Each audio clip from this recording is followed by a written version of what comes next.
Hey everybody, and welcome to my workshop. As you can see, it's a converted kind of double garage. And in here I think I've got pretty much everything I need to make some pretty cool pipes. And this time I thought I would talk to you about machinery and the things that I use to get particular jobs done pretty quickly and pretty well. So let's go and have a look.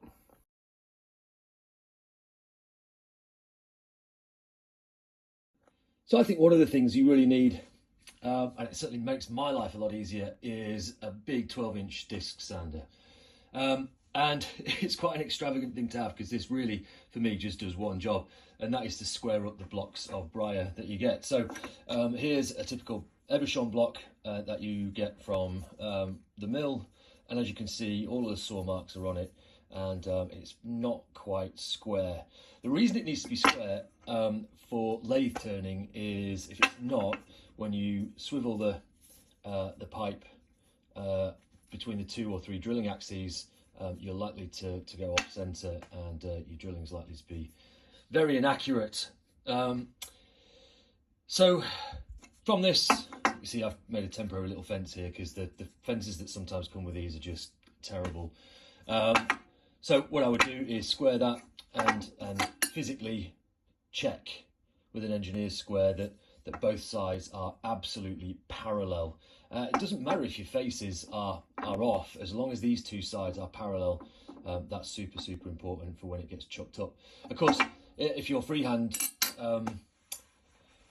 drilling, you don't need this at all, because you'll just take this the block straight to the wheel. But that, to me, is a really important piece of kit when you're shaping the classics on lathe.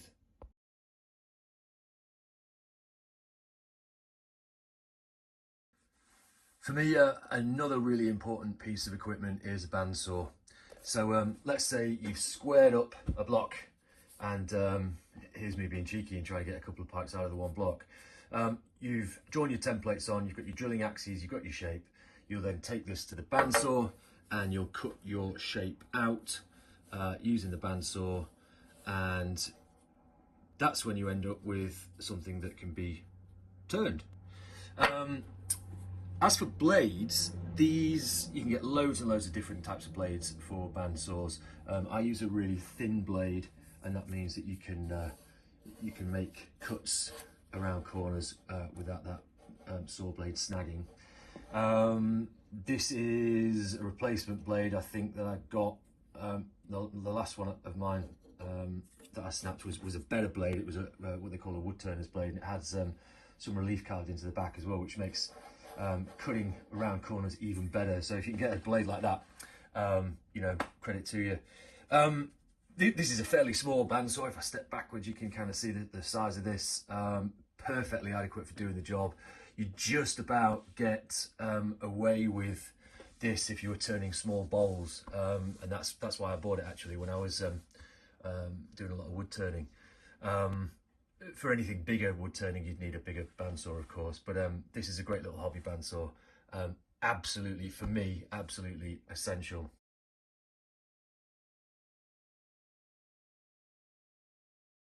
So you got your block all trimmed up, cut out, and it's all ready to go.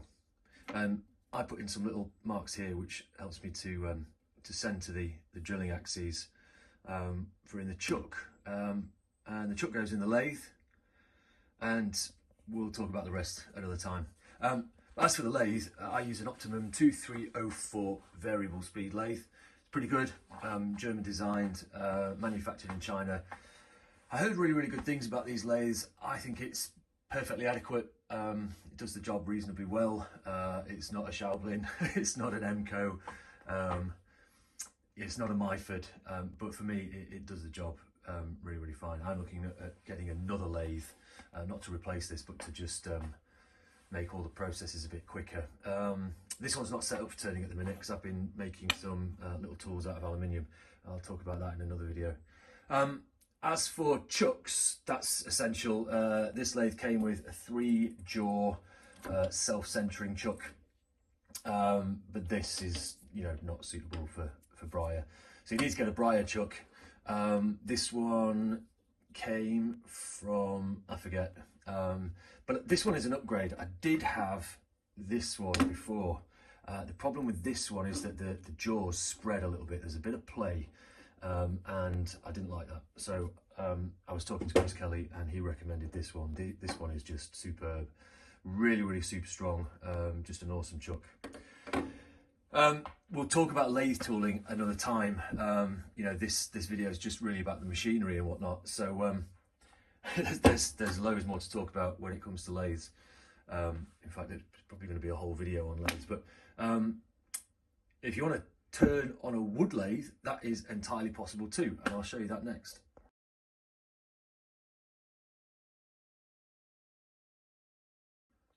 So here's a really cute little wood lathe, and really simple bit of kit. There's a motor down here, there's a couple of pulleys and a belt.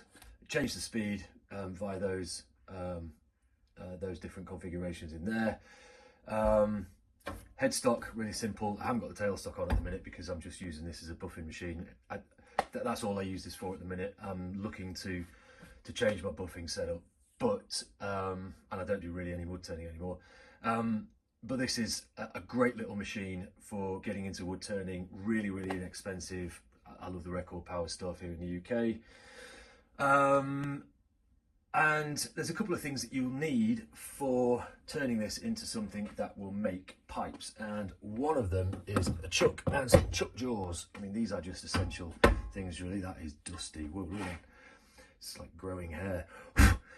So this is a Robert Sorby, made in Sheffield, but there are other chucks available too. I think the Nova chuck is the one most used by people across the world for pipe making. These jaws, I think I got them from Raw Crafted. They're pretty good. They're designed to fit in wood turning lathe chucks. So this will fit the Robert Sorby and the Nova chucks. You just got to check your spacing to attach your different jaws. Wood turning is an entirely different kind of discipline, and when it comes to jaws and things like that, there are tons that you can get. There's like deep jaws like this. You can get like little pen jaws like that.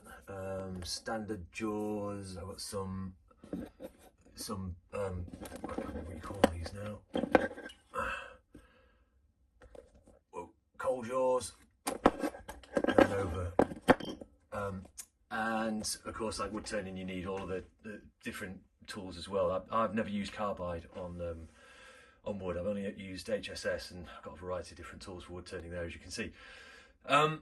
Fairly straightforward though, fairly simple. Again, at the rear you'll need, on the tailstock, you'll need a Jacobs chuck for drilling. Wood lathes, I think, are perfectly accurate for drilling pipes. You might just need to set it up accordingly. Some people would argue that the engineering lathes are more accurate, and they probably are, but if you know what you're doing with the wood lathe, there's nothing stopping you making great pipes, and many people do. So there you go, two kind of choices of lathes. Mine are pretty basic, both of them, but they both do the job pretty well.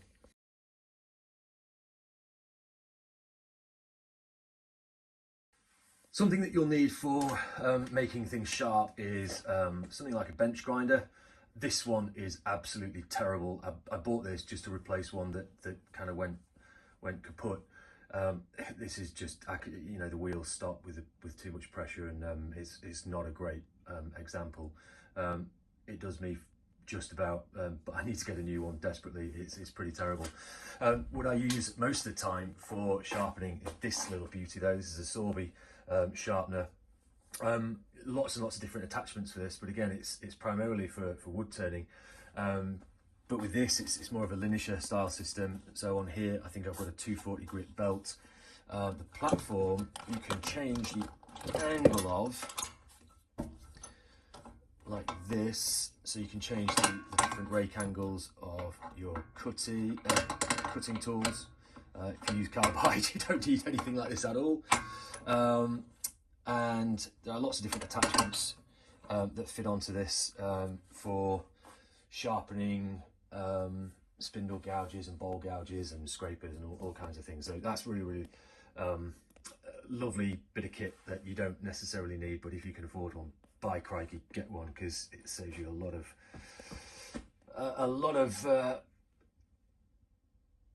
time and trouble, actually. So worth the investment if you can.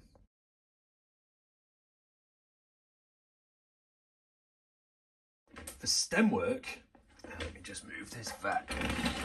For stem work, I like these. So obviously when it comes to making stems, and again, that's going to be the topic of another video, face off, drill the button side, and this fits in just there like this, and I use a little milling bit which cuts on the side to create the V shape that you need for funneling the slot. So this just moves up and down like this, and this lever moves the jaws backwards and forwards like this. Great piece of kit, and I got this 3 or 4 years ago now, and it was an absolute bargain. I think prices have gone up since then, but have a look. I think they're called a pearl holing machine. Fairly inexpensive for the piece of kit you get, but you will have to spend time setting it up so that it's all true, and it cuts just right. Have a look around. I got mine on Amazon. I can't fault this machine for the price and the effort that it saves you cutting the slot by hand. Absolutely, I cannot. It's brilliant. I love it.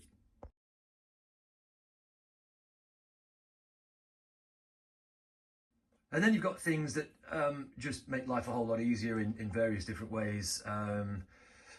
People will argue that Fordham make the best pendant motors and, you know, flexi shaft. I just got a Dremel just because it was cheap, and it's all I could afford. I don't make a huge amount of money making pipes, but everything I do, I've reinvested back into tools and machinery in the workshop and what have you. But all I need this for is, I can't show you the bit at the minute because it's not lying around, but obviously not this one. This I use for deepening the slot and for cutting the profile of the slot after the pearl holing machine. So I also use this for rusticating a little bit. Might be for doing some work on the rims if you've got like a concave rim, things like that. And you get all different kinds of burrs and stuff. These are really handy when you're doing bamboo work as well. Really useful. I have to use the flexi shaft though. I can't be doing with holding the unit itself. They are prone to burnouts though. I burnt one out before when I was carving a bowl, which was quite funny. So they're not the best, but they'll do the job.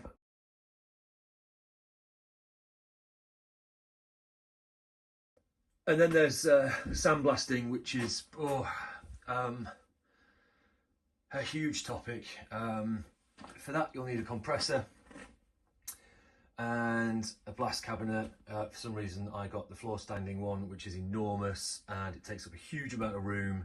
And the other thing is of course a moisture trap that's absolutely imperative if you want to keep your blast media dry. I do have a little pencil blast kit as well. That's part of it and that's part of it, and I got that from Paul Hubart of Larison Pipes when he gave up pipe making, and it's something that I haven't really experimented with yet. And the reason for that is that ideally I've got 2 lines from my compressor. Ideally I'd have 2 traps and I'd have both set up, but if I wanted to use this I'd have to disconnect one of the lines and, you know, reconnect this one, and it's a bit of a hassle when you're blasting and you haven't got a huge amount of time. But there's not really much to say about this. This just compresses a load of air into the receiver. That receiver then sends it to the trap, takes the moisture out of it. Then that's sent to the siphon, which is in there, which is full of blast media. And then there's a blast gun, and this is the original blast gun. Use a 5mm nozzle, and it's not the most perfect blast setup. I tend to use a media, as a result of this, I tend to use a media that gives me like a more detailed blast than a really craggy blast. There's lots of dark arts when it comes to sandblasting, and I'm still figuring some of those out. But As you can see, this takes up a huge amount of room as well, and I think my next one is going to be a floor standing one with a bigger receiver. You do need a huge amount of air. You need a minimum 14 cubic feet per minute, I think. The next one I'm looking at is about 18. And to blast effectively, you need about 6, 7 bars of pressure. Nearer 7 the better, really. And this will do that. But because of the smaller receiver size on this, it does charge and recharge quite often. So again, a setup that does the job, but it is nowhere near as effective as it could be.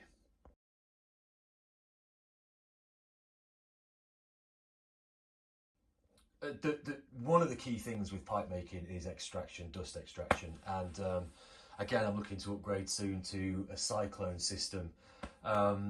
This was the best thing I could afford at the time, and it's absolutely brilliant. It's a dual motor collection system, really simple, and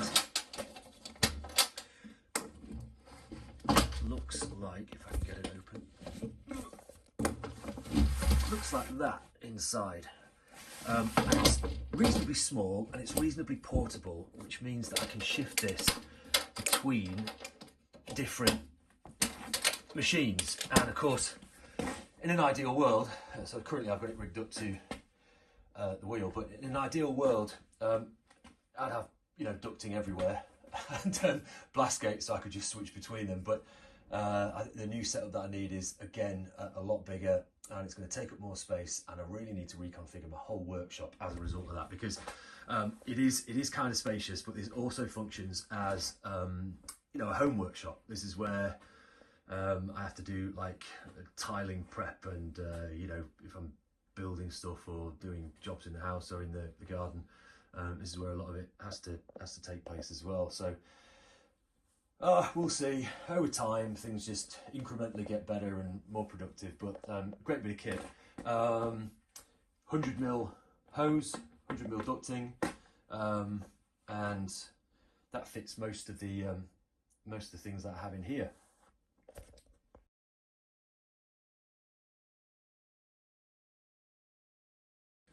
And then there is probably the most valuable bit of kit that you need as a pipe maker, and that is some kind of wheel to do most of the shaping on. So for this, I use a 1 horsepower motor, and I know loads of other pipe makers will say that's total overkill, but it kind of is. I just wanted to make sure. I've taken the, I use a board here to stop dust flying through. I've taken that off so you can see it. And then this was a 20mm spindle, so I had to machine an arbor to fit the spindle, and then this, if I can, no, I can't. This is just a wheel that looks like this with a 5/16 thread. So on this side, there's just a hole that I drilled and then tapped to take this 5/16 thread. These are really cheap and readily available on Amazon. This one is kind of given up a little bit. It's not very soft anymore. And you can get them in different sizes. This is a 6-inch. Something like that is a bit quicker because it's bigger, it spins faster. And of course, what you'll need for this is either a starter or a variable frequency drive, because I'm on AC here and I'm on single phase. There's no 3-phase down the road, and you'll have to do your own reading about this depending on where you are in the world. This is my inverter, VFD, and this means that I can control the speed of this, which is really super helpful. And these are really versatile as well. I'll explain a little bit more in a second. You could use a potentiometer and the space down here to fit a potentiometer if you like manual kind of controls, but you can just slow it down using the buttons here like this. Super easy. Speed it up.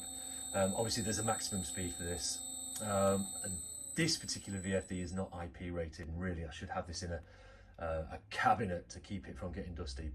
I need to fix that up at some point, so still work in progress.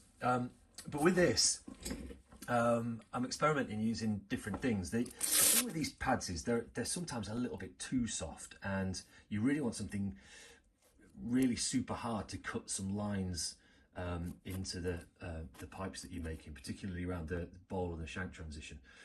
So what I've been trying, and I haven't tested these yet, but I bought some aluminium discs, and I got some self-adhesive 40 grit sandpaper, and just trimmed them up on the lathe, drilled them, and so they accept a 5/16 bolt like this, and that's just going to screw in the existing arbor.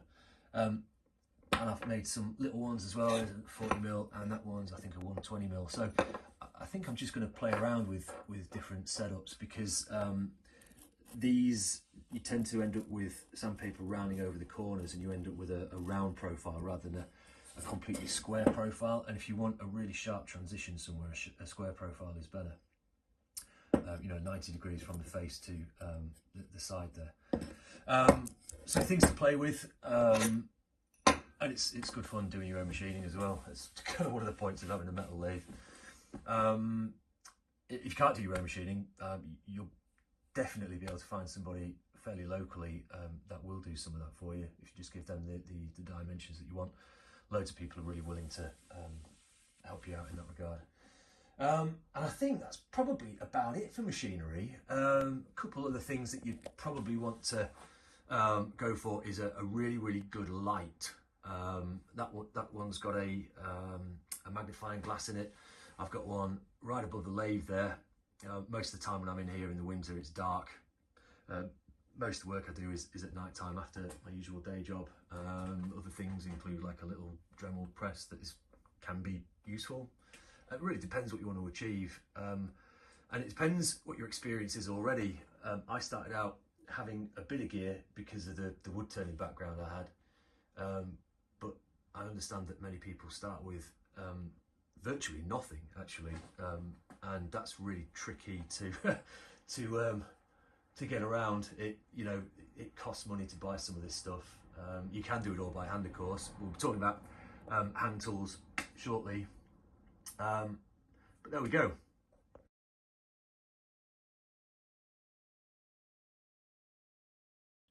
Another useful bit of kit, it's a fairly small machine this, is a little belt sander, and I have taken the back off this so it's a bit slacker, and this I just used to hack off like loads of material on the stems. As you can see, it's just covered in ebonite dust, which smells glorious. I love it. It does come with this on the end of it as well, and I barely ever use that bit. It's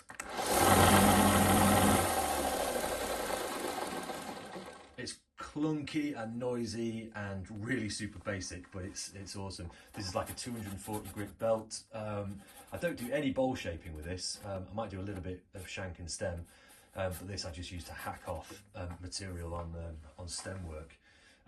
Great little tool though. It does make a lot of mess if you've not got proper extraction. I just used plumbing gear for this one because that was the size of the extraction port. So I just rigged up a little bit of plumbing stuff and then a bit of flexi tube, and I stick my shop vac into the end of that because it's, what is it, 30mm or 50mm or something, I can't remember. But you know, it does the job. Again, great bit of kit though if you can get hold of one.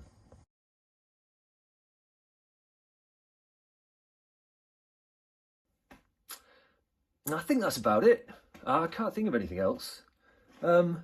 If you've got any questions, write them in the comments. Let me know what you think. And the next video is going to be on hand tools, I think. What did I plan? Yeah, hand tools. And there's, oh God, there's hundreds of them. I'll see you soon.